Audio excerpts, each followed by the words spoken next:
Assalamu alaikum wa rahmatullahi wa barakatuhu.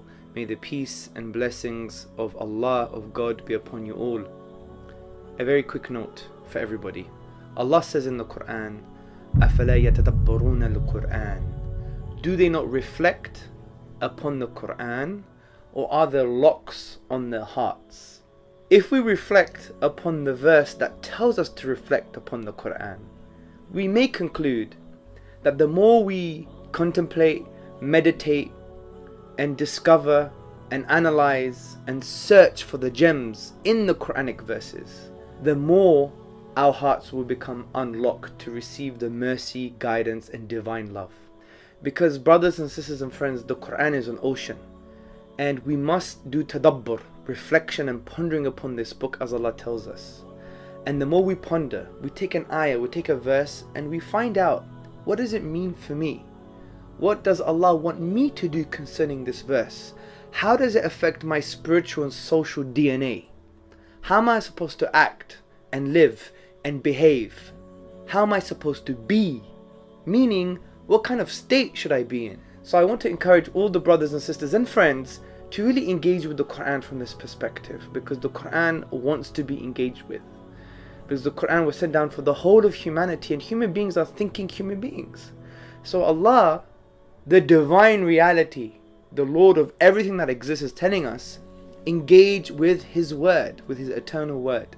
And I believe if we engage with it and we ponder upon it, we can really find solutions for all of life, but particularly our spiritual life and for our moral and ethical lives.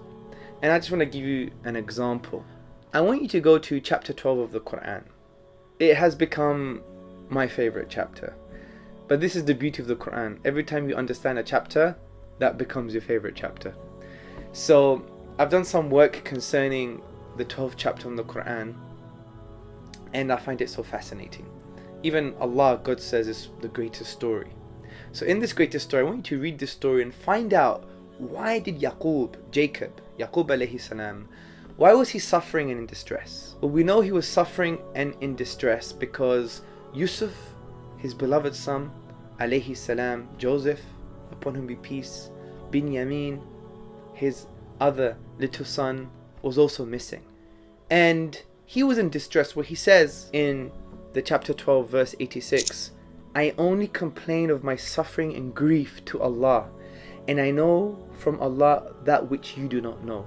So from the perspective of a state of being, so say we're depressed sometimes in life and we're really upset, or we don't know where we're going, and we have this kind of existential crisis. Who are we? Whose are we? What are we? Why are we? All these questions we can't really answer properly. We haven't really reflected upon those questions properly, because we all need reminders. So we can be in a state of suffering and grief. So Yusuf alayhi salam, rather Yaqub alayhi salam, the father of Yusuf alayhi salam and Binyamin, he's saying he's suffering and he's in grief. But look at his solution, or look what he does. And he says, I only complain of my suffering and grief to Allah. That's number one. When we go to the next verse, verse 87, he now advises his sons, because he had another 10 sons, to go and find out about Joseph and Binyamin, his brother. And look what Yaqub alayhi salam says. He says, and despair not of the life-giving mercy, Rawhillah, the life-giving mercy of God, of Allah. For indeed, the one who despairs of the life-giving mercy of God is the one who actively rejects the truth. So there are some lessons here. It's teaching us how to deal with grief and distress and depression.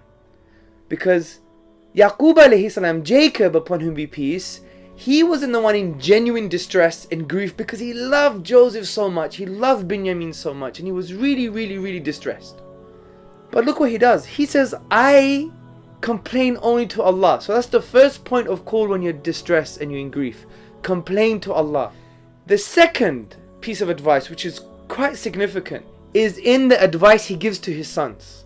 And he says, and despair not of the life-giving mercy of Allah, for whoever despairs of His mercy is the one who's in an active state of disbelief, who rejects the truth.